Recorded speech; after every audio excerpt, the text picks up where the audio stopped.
first thing before I even waste my energy, because you know what happened earlier on with our sound.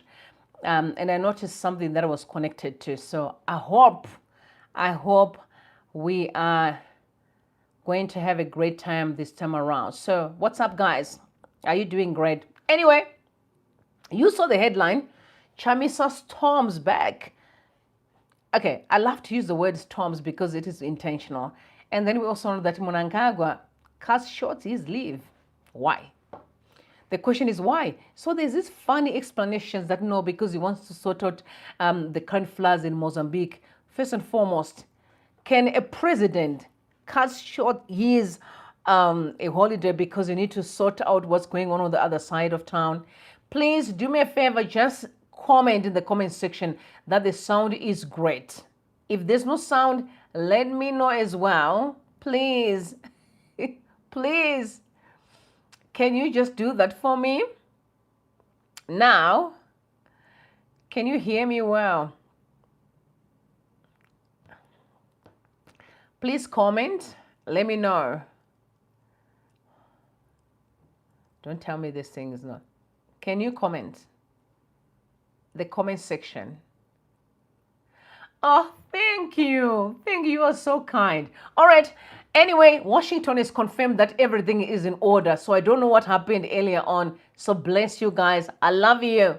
Thank you. I'm feeling better now. So I must also let you know that I actually purchased, that was some time ago, purchased the most expensive Shure microphones, the 7 dB.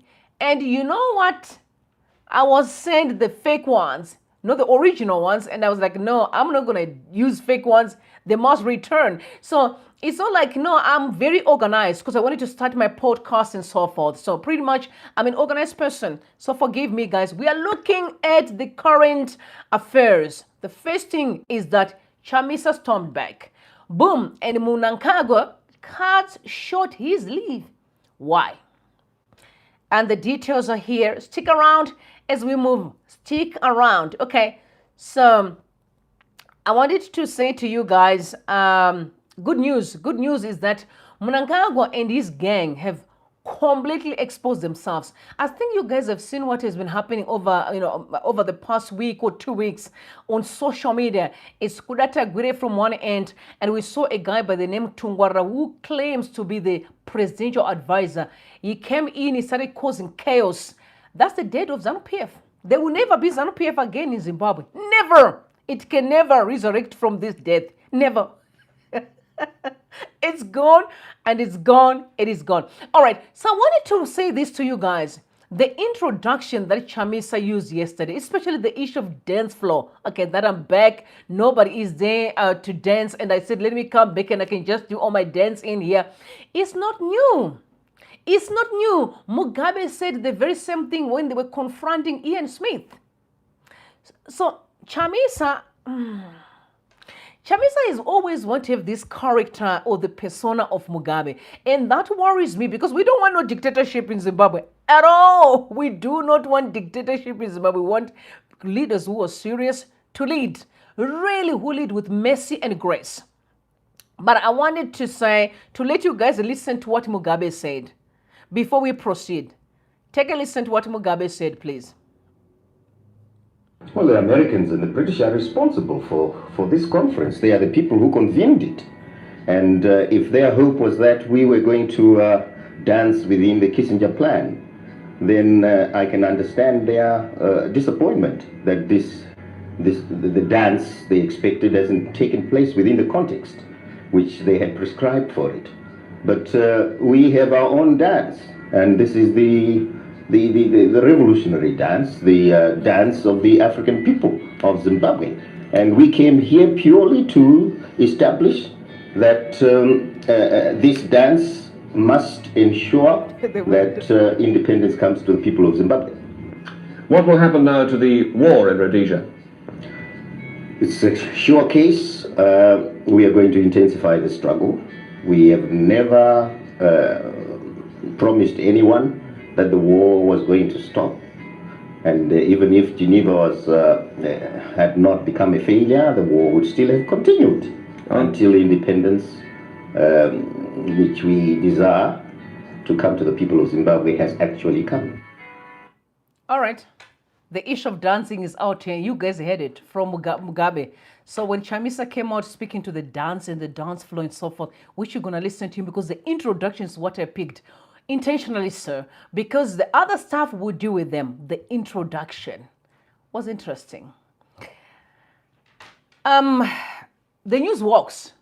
The news walks about a week ago reported that Emerson Mnangagwa was never hostile towards Mugabe's family.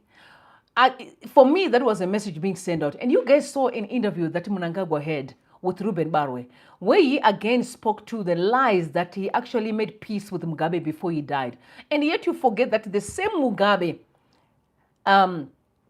literally spoke ill of Mnangagwa before his death. Do you remember when there were so many journalists around him? So it's the lies back and forth that I don't know. What is the meaning of all these lies that these guys are telling?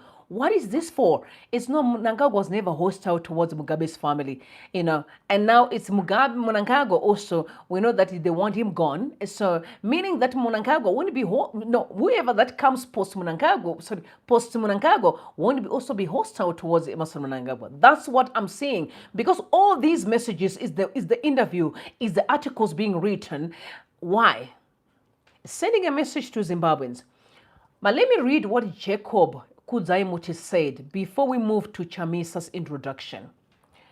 He said Zimbabwe is not a difficult country to run. It is simply run by the wrong people. Zimbabwe is not a complicated country to govern.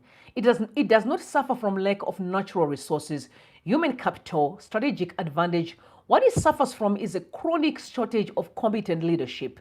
For decades, the country has been run as if political survival and liberation war credentials are qualifications for economic management, institutional governance, and national development. They are not. Going to war, however, heroic does not automatically confer the skills required to run a modern state. Running a country demands technical knowledge, administrative competence, ethical leadership, and a deep understanding of economic laws, public finance, and global systems. The uncomfortable truth is this: Zimbabwe is governed largely by people who would struggle to qualify for senior management positions in the very institution they oversee. Ask a simple question: what qualifications does your member of parliament hold? Where they've worked, what organizations have they successfully managed? In many cases, the answers are either unclear or deeply worrying. Few have meaningful experience in running complex organizations, balancing budgets, creating jobs, or delivering measurable outcomes. Yet, they are the very people entrusted with shaping national policy, approving billion-dollar budgets, and holding executive power. This is not an attack on individuals. It is an indictment of a political culture that rewards loyalty over competence and history over ability. Meanwhile, Zimbabwe's most capable professionals, economists, engineers, doctors, academics, technocrats, entrepreneurs, and police experts have either left the country or retreated into private life.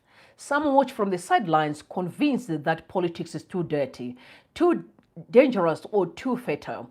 Others hope that someone else will step forward to fix their mess. I love that point. Please note. Others hope that someone else will step forward and fix the mess.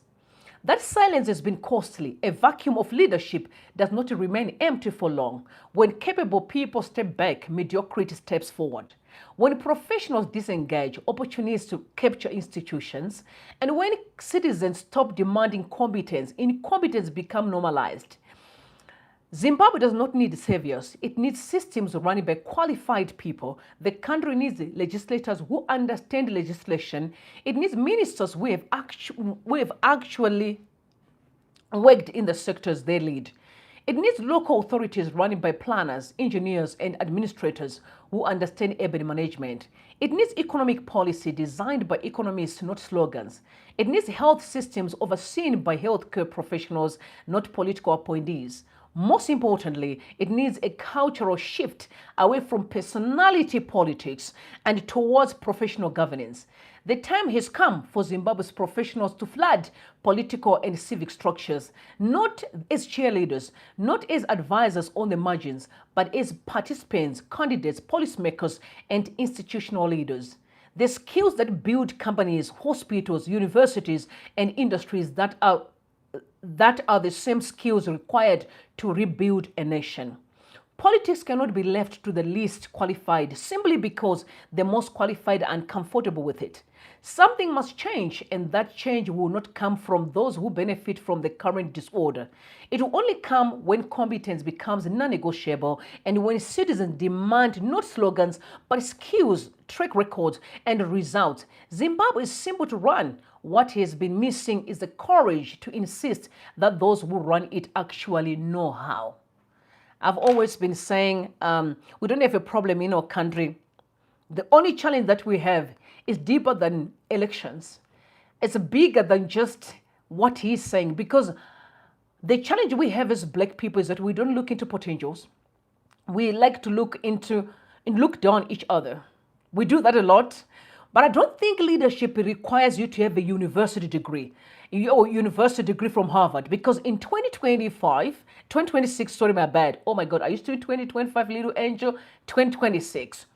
We have proven beyond reasonable doubt that most qualified or educated Zimbabweans, or the intellectuals, have completely sold out for trinkets, quick cash, quick bucks. So I can say, no, we need ethical leaders. We don't need educated people. We need ethical. Education is great, but ethical leaders, because Mnangagwa is not ruling Zimbabwe alone. He's ruling Zimbabwe with qualified lawyers who sit around the table and plan how to destroy such a beautiful country. So I can debunk on that. I can. Anyway, but that's a wow. And the questions I have, I've got 4 questions here. Violence that happened in Matabeleland wasn't during the election time. The violence during the land reform wasn't because of elections. Abductions, tortures, eliminations happened during election time, but not only limited to election seasons. The poisoning of brothers and sisters so that you can eliminate them in life, it has nothing to do with the elections. We need to get to the bottom of our problem. In fact, fake elections are the results of criminality in our country. Let's listen to what Chamisa said. His introduction is my concern. I'm not interested in all the other things. I just want to listen to the introduction. Just introduction. The race is not even important. Please, my bad. Just bear with me, please. Bear with me. So much for your patience. You're so patient. All right. Let's take a listen to Chamisa. Okay. Why? Why? Wow. I am so sorry, guys. I'm really sorry. Wow. Wow. Guys. I've been such a today's a bit. It's not. Guys. I've been such a today's a bit. It's not. This country, and we will change it. You and me have a job.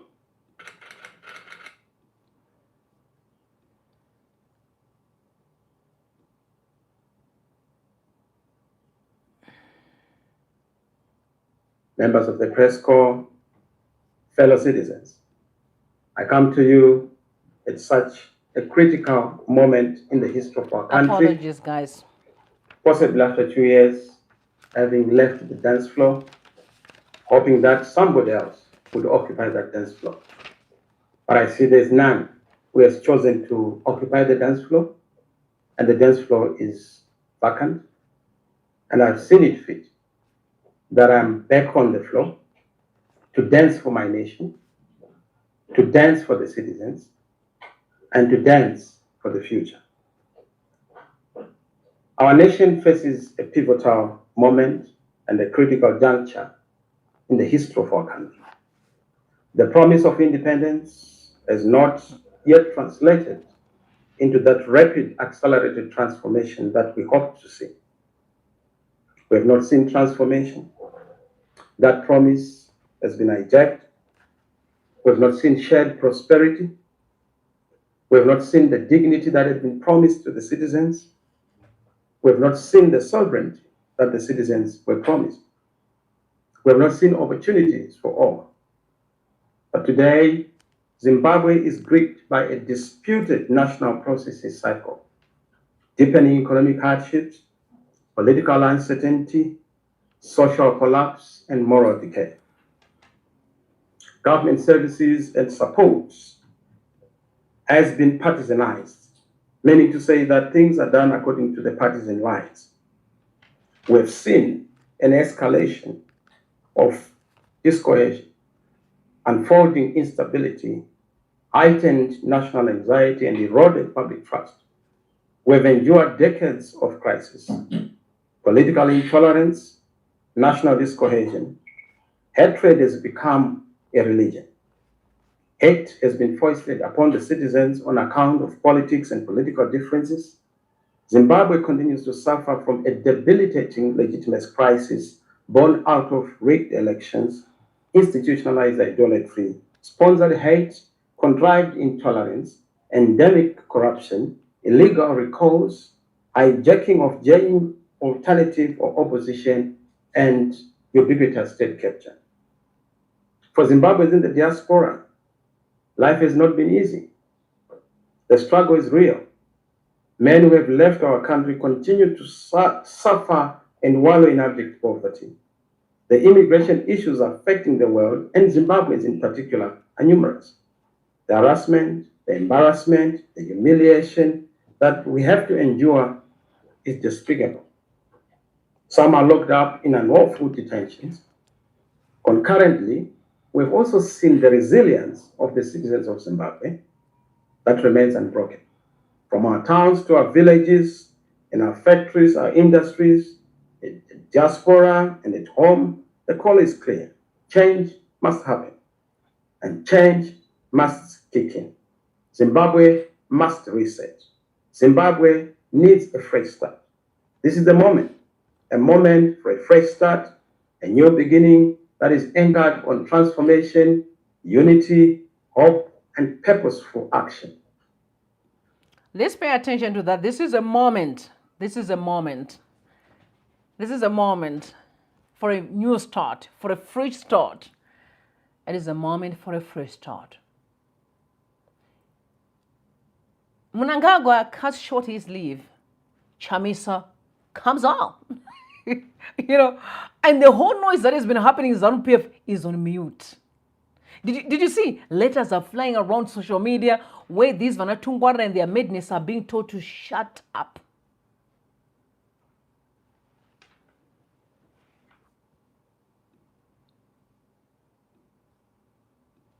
All aware of the crisis in Zimbabwe.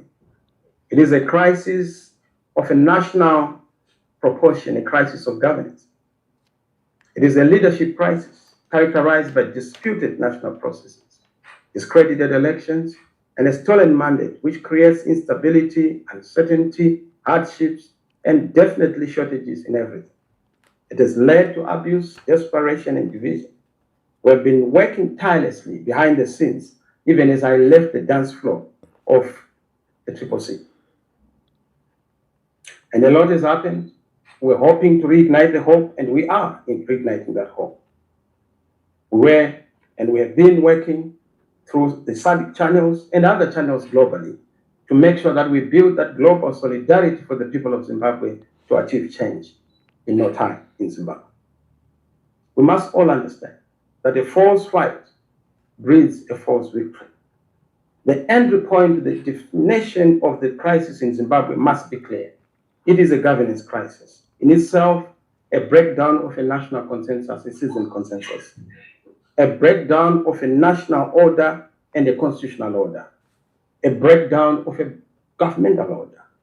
Zimbabwe has had these cycles, vicious cycles of violence, disputes, tensions, disagreements that are not resolved and solved. We have a disputed government, disputed elections, disputed mandates, and a disputed constitution. The citizens are treated as subjects where they are supposed to be treated as citizens. Citizens have been stripped of their dignity, sovereignty, and their collective security. We have engaged the regional board, SADC, and other stakeholders with a view to end our problems and chart a new course for prosperity, SADC. a fresh start. We remain vigorously seized with the mandate you gave us as the people of Zimbabwe to unite the nation and create opportunities for all.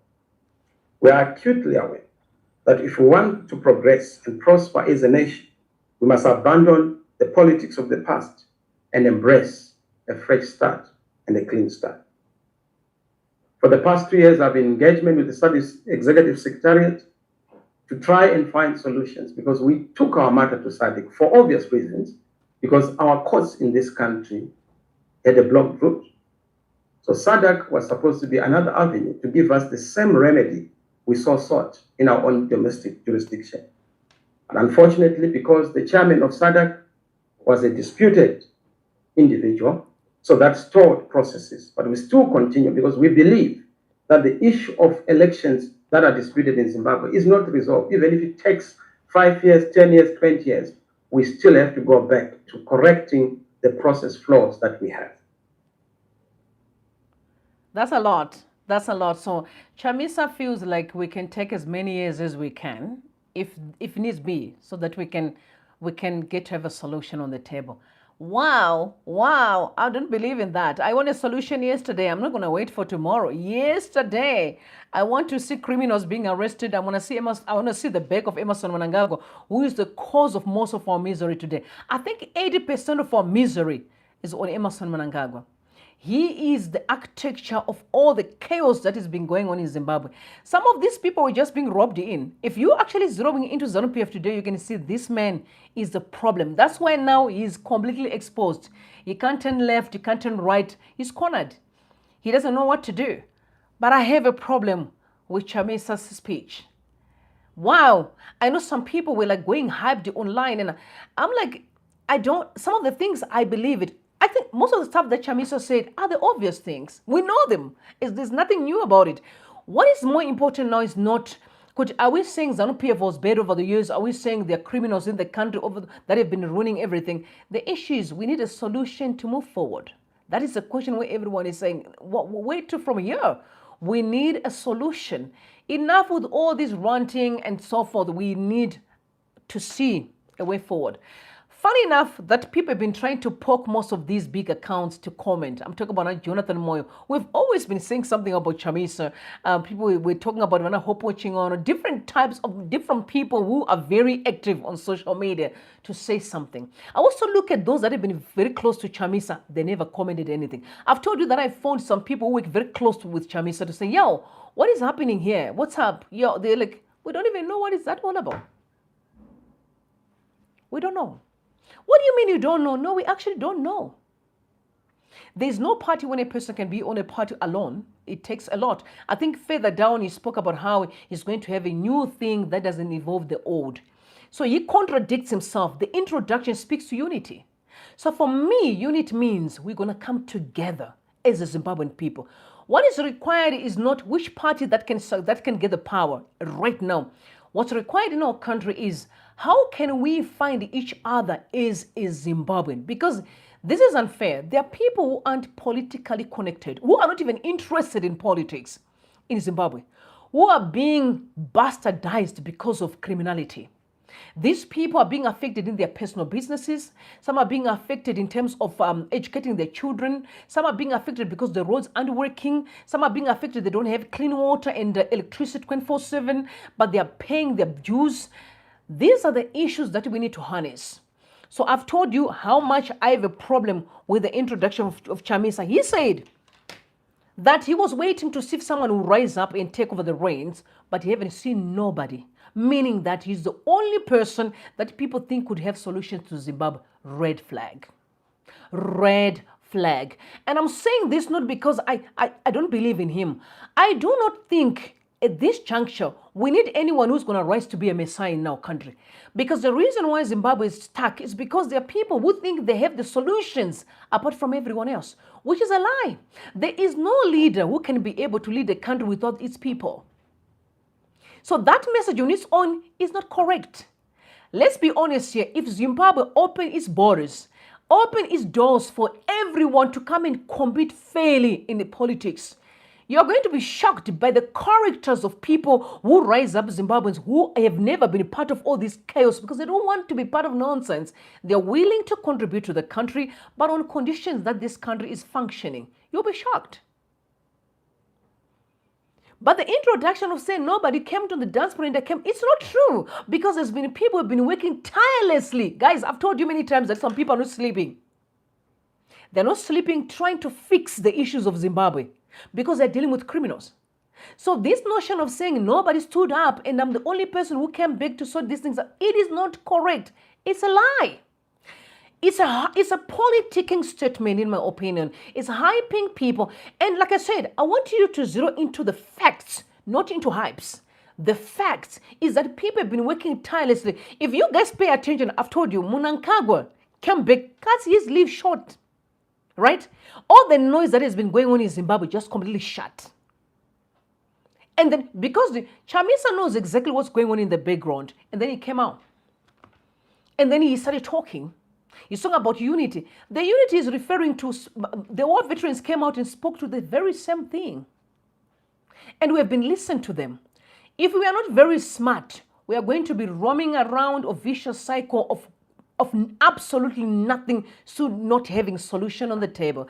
I've always been a person who believes that if we really want to sort out our issues, every Zimbabwean should come to part. It can't be a political nonsense.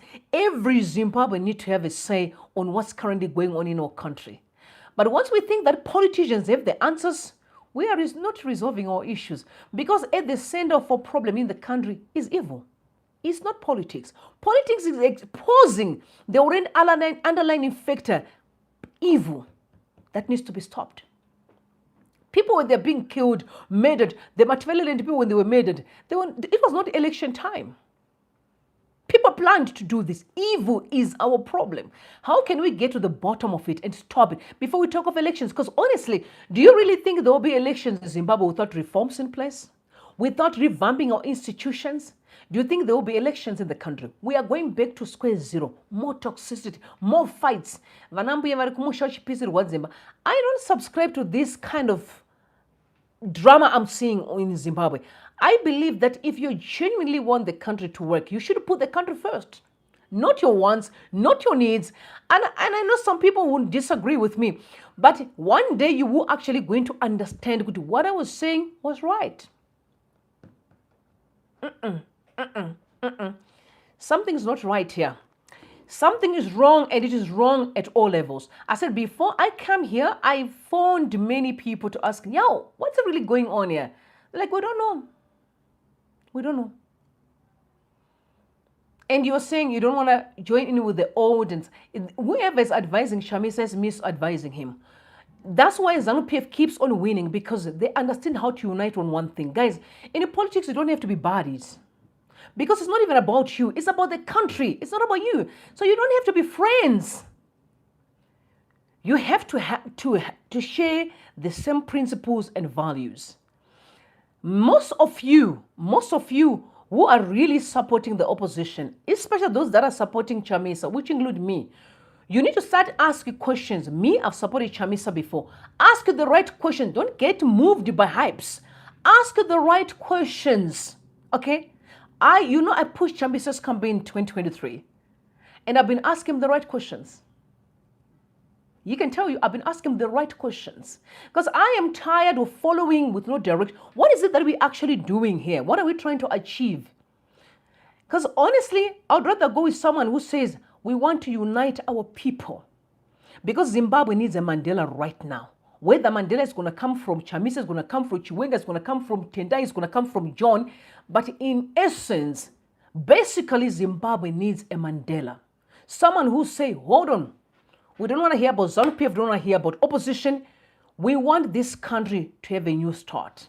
Without that, forget it. These fights are going to continue. They will never stop. They will never end. And why the Zimbabweans should demand that there is a working nation. It must sound like I'm joking, because there was a staunch supporter of Chamisa asked these questions. He said, welcome back to the mainstream of politics, President Chamisa, but there are some questions that I have for you. Number one, how will we be able to protect our new party from being hijacked by ZANU-PF through people like Monzora and Shavangu? Number two was, considering that ZEC is a captive of both the army and ZANU-PF, would they award us the victory that they denied us both in 2018 and 2023? Number 3 was, in our new party, how are we going to avoid infiltration, to avoid the ZANU-PF plans like Joanna Mamombe? No, I wouldn't know about Joanna Mamombe, but this is what the person said, like Joanna Mamombe, Maridadi, and Wente. You get this? These are very important questions. But those that are being hyped, we're just going to be jumping up and said, maybe. I heard someone saying to me, am I not supporting Chiwenga? I've said it from the beginning. I support Zimbabwe as a country. I want this country to work. I want evil to stop. I don't want to see pictures where men are being beaten up, and I don't want to see mothers losing their houses, children being fed drugs. I don't want to see people struggling, not having clean water to drink today. Chinese people are blocking our rivers. Most of our people can't have access to clean water. I don't want to see this nonsense. So whether it's John, whether it's Peter, whether it's Mary who's the leader, I just want this country to work. It will sound like I'm crazy, but people eventually going to know that I was right.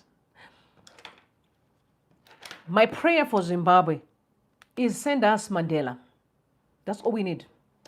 Just give us Mandela. Someone who says no more noise here. Because right now, those on the other side are planning to fight back. There's fighting there. That one is fighting on the other side. Guys, allow young people to live in a normal country. Chamisa is young. He has got a whole life ahead of him.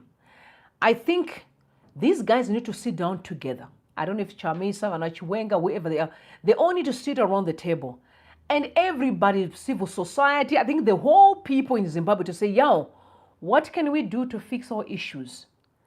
But then the introduction of saying, we are new, we don't want other people, and it's already sending division, in my opinion.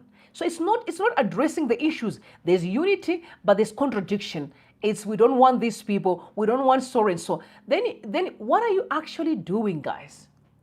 We are still a vicious cycle of nonsense. That's how I call it. It is nonsense. It's not benefiting the people of Zimbabwe. Listen, Chamisa is a professional. He's eating, he's drinking, moves, he travels wherever he wants to, whenever he wants to. All these people, Chiwenga is someone who's doing his own things. Mnangagwa has been looted the whole country dry. Most of these guys are living their life. I'm worried about a grandmother in the rural. I'm worried about kids. We have more than 1 million, I think nearly 1 million kids. They said more than 500, if I'm not mistaken, who dropped out of school today. These destinies are being sabotaged because they are greedy men and women who are simply wasting everyone's time. Let us not politic. Because this statement of saying ZANU-PF is a bad thing is a politicking statement. Criminals are the reason why Zimbabwe is stagnant, not ZANU-PF. Because 80% of people in ZANU-PF are being used by criminals. So this statement is not correct. Can we address our issues with understanding and respect for the people? Because guys, time is moving. People are suffering. These fights are not taking us anywhere. I hope this message can reach to where it's supposed to reach. Fathers, I've said this many times, the war veterans, the military, wherever, please guys, do the right thing. Put a stop to this violence. Put a stop to the nonsense of Mnangagwa. We want to see his back. Because this guy is proven beyond reasonable doubt he's just a waste of everyone's time. So when Chamisa comes in, there have been speculations, which honestly I can't confirm or deny. Because there's a lot of things going on in Zimbabwe that are just weird. That Chamisa is working with Mnangagwa. And when people say this, their point is that Mnangagwa wanted to push the power to Tagwire, and then they can go ahead on with Chamisa on elections, and Chamisa was still going to reign supreme on that. But again, knowing very well how deceptive Mnangagwa is, he will just be playing Chamisa because he knows that they will start enrolling violence again, intimidating people, their dirty money. The whole thing is going to collapse. Zimbabweans are still going to be found themselves stuck. I think we need to come together, Zimbabweans, and can we just come to, what is so difficult for us to come together? I want to know in the comment section, what is the difficult thing for us to come together? Guys, if Mandela was able to unite South Africans, surely we can do it in Zimbabwe. We are all black brothers and sisters. If Mandela was supposed to say, no, this country is for both white and black, come together. And the country is moving. These guys know how to go back to the table and sit around and find solutions. We are still moving around back and forth and still don't have no solutions on the table. I am begging you, I am begging you, Zimbabweans, you are going to realize that you are being used by politicians, but it will be too late. Demand that this country work. Not that if someone wants to go to the front. That's not the main issue. Is we need to have a discussion about the country itself. I can see many people are not commenting nothing because they can actually see, oh, here we go again, trouble is started. I know that honestly, Chamisa won elections. And you guys remember Comrade Geza came out when the first interview that you heard, you condemned Shavangu need to be imprisoned because he's a political criminal. Meaning that the war veterans and the military can see what Mnangagwa is doing is nonsense. It is nonsense. They may not be saying, coming out and be talking, but they can see what Mnangagwa and these people are doing is absolutely nonsense. It's taking the country to the gutter. Zimbabweans are human. Guys, before the military wore the gear and the fathers stood up, all the war veterans, they are human beings. They are fathers. They understand the war. They know how life works. Guys, criminals are cunning. Criminals are deceptive. Criminals are dangerous. Allow criminals to be locked up. This one thing of you can continue with elections when criminals are roaming out the streets there. You know what? It's not going to work, but it's up to you guys. But what I want you to know is there's more that is happening more than what you guys can see. You may not have all the nitty-gritties. I think that's why Chamisa came out. You may not have all the details. But one thing that I've noticed with Chamisa doesn't want to work with anybody. When Comrade Geza came out, he came out and said, I never spoken to them, but he was being dishonest because he had spoken to them. And I must just tell you this, before the war veterans came out to speak, and Chamisa knows he should come out and be honest with Zimbabweans, they went and sat down with him. It's not fair to keep on lying to Zimbabweans, and people are just being roaming around with all this chaos unnecessarily. As much as I want change in Zimbabwe, I want authentic change. Because I've noticed that many people, even within the opposition, are criminals. It's showing today. They are part and parcel of this looting regime. And these criminal syndicates, they are working together. My point is clear. Be honest with Zimbabweans. Let them make a choice based on truth. The war veterans, before they came out confronting Mnangagwa, they sat down with Chamisa. And he must come out and tell me that I'm lying because there is evidence. And all that information can be released. They spoke to him. You could have just said to Zimbabweans, guys, I sat down with war veterans, but we didn't really get to the nitty-gritties of what we could have been doing. So allow me to get time to work on it, and then I can tell you what I think. But to tell Zimbabwe that no, these guys, honestly, they sat down with Chamisa in his offices in Newlands. Have meetings with him. Chamisa, for Zimbabwe to move forward, truth has to be spoken. We can't keep on lying to each other. It's not helping us as a people. And I know some people will believe him and say they're telling the truth. It's up to you. You can believe whatever you want to believe. But the truth remains. They sat down with him. Try to find a solution for the people. Guys, Zimbabweans are suffering. I can't take it anymore. I cannot take it anymore. The suffering of our people is too much. Let's have mercy. Let's have grace. People are suffering. You can make a decision while you're in front of air conditioning and things are working for you. Zimbabweans are suffering. Hospitals are killing our people. Can we come together and find a solution that pushes us forward? These political fights are not helping us. Let's deal with evil in our country and everything will move. Eventually, we'll have proper elections. And I genuinely believe that here's a track record that people have seen. But allow the fathers and the military and whoever they are to come together and have solutions. I'm not speaking on their behalf, but this whole thing of young people to think that you can disregard elders, you can disregard security secretaries, but you can have solutions. It is a lie. It will not work in our country because our country has a track record of the security sector being part and parcel of all the political systems. Even if so many things went wrong because so many people sold out to criminals, but at the end of the day, allow them to resolve these issues. We as children will never have the solutions for this country. I may be as smart as I can, as wise as I can, but I will never have a solution for my parents. I can never disregard my dad and I'm like, you know what, I know everything, dad, you know nothing at all. Or my fathers. There are times that I go in and I sit under their counsel and say, you know what, I know I'm smart, but I'm going to just listen. And I'm also going to contribute and say, I think we should do things this way. But perennial fights, over and over, good luck, Zimbabweans. Good luck. But I can tell you, the quietness that's going on in Zimbabwe now is telling that these guys are not going to allow this country going down the drain with divisions, fights, unnecessary fights, hatred, because everyone is tired.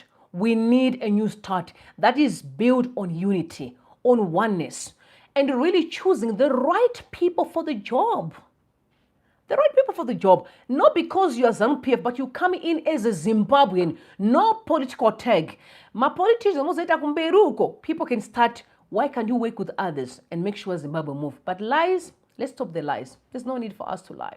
That's all I wanted to say to you. But the truth is, there's a lot going on in the background. Even though you may not have nitty-gritties, but there's a lot. Anyway, I love you guys. You tell me what you think in the comment section. I know some may not like what I said because they want me to just be saying yada yada and be bootlicking. I don't subscribe to bootlicking. I subscribe to facts. And if things are wrong, I'll tell you it is wrong. I don't care who it is, because if I don't do that, even tomorrow I'm going to be forced to believe in a lie because I've supported someone. If I support someone and they turn the other way, I'm going to tell them in their faces, I'm not subscribing to this. Be honest with the people. Let the people decide what they want to do with their own lives. But let us not try to politic. It's not helping our people. It's creating more problems in our nation. We want peace as Zimbabweans. All I want is peace. Bless you and bless Zimbabwe. Bye for now.